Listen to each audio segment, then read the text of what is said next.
Hi, this is Larry Aylward, Editorial Director for Superintendent Magazine, and welcome to this podcast.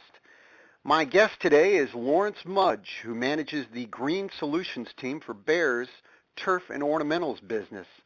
Laurence is going to answer some questions about issues related to tank mix compatibility. First, a little bit about Laurence. He has more than 22 years of experience in the turfgrass industry, having spent the last 20 years in field development and technical services. He also owns 2 U.S. patents for his work with Chipco's signature fungicide. Laurence received both his bachelor's and master's degrees in agronomy with a focus on weed science from the prestigious Clemson University. Welcome, Laurence. Well, thank you, Larry. It's a pleasure to be here. I think this is a great topic. Tank mixing of products, as you know, is common by golf courses. Superintendents like to do this to save time, money, it's an efficiency thing, spraying, multiple products at one time. These products can be various pesticides, fertilizers, plant growth regulators, various different adjuvants. It's common, but there's definitely potential issues with the tank mixing of these products, so superintendents or their spray techs certainly need to be cautious when doing so. Laurence, what specific compatibility issues are we talking about with tank mixing?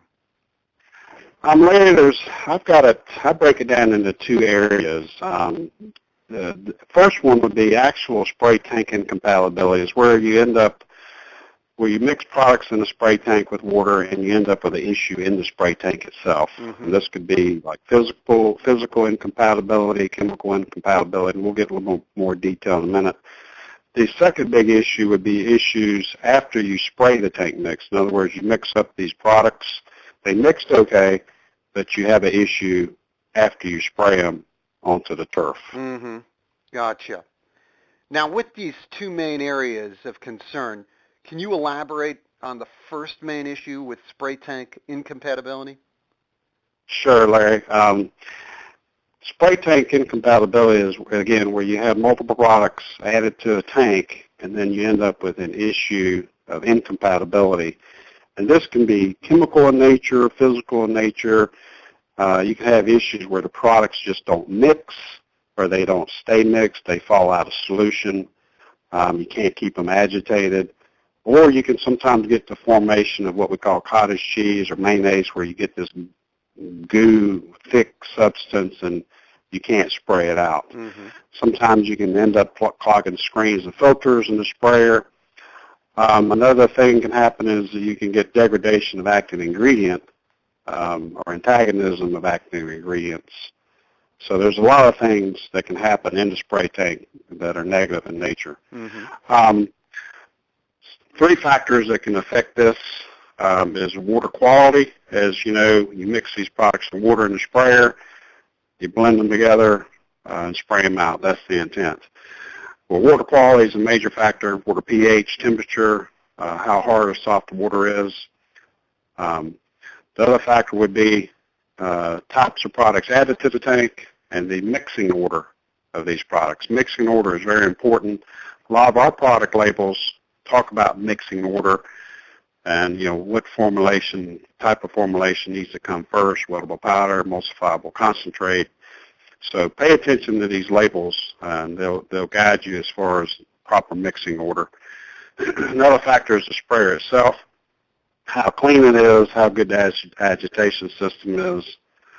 And the other thing to keep in mind with spray tank compatibility is if you're unsure, companies like Bayer, we do recommend jar test. Mm-hmm.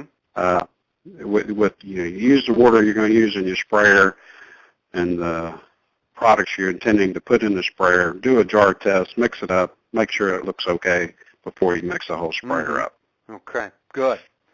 Laurence, can you elaborate on the second main issue with spray tank compatibility, which involves issues with actually spraying these tank mixtures?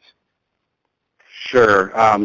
Again, if you mix products in a tank and you do get them mixed up, that doesn't mean you won't have a problem when you spray it onto your turf. Sometimes you can have issues like, as I mentioned earlier, antagonism, where active ingredients are antagonistic and you don't get the intended control with the products you sprayed.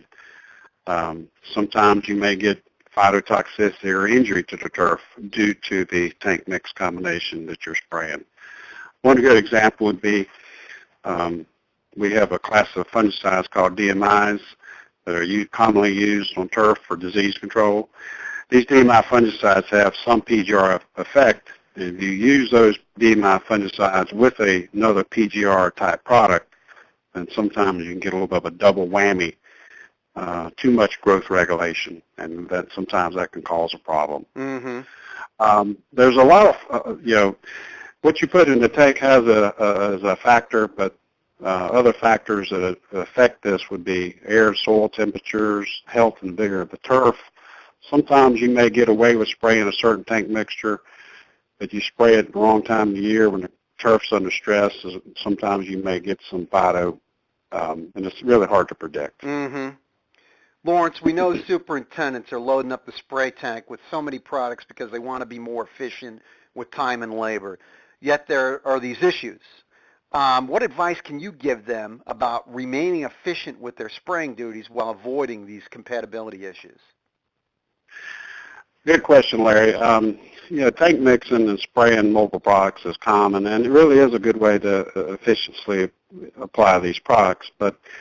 And nobody's saying not to do this, but we certainly need to pay attention to what we're putting in the tank and, be cautious and, read the labels. A lot of times the product labels have very good information on how to tank mix products.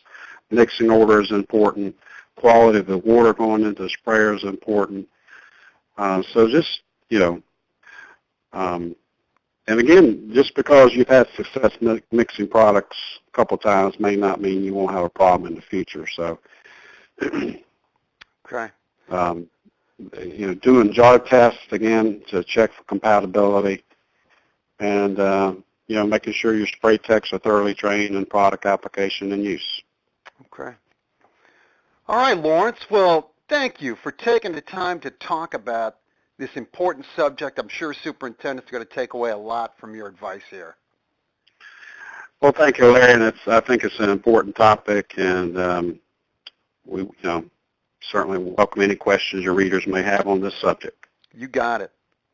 This is Larry Aylward with Laurence Mudge, and thanks for listening to this podcast.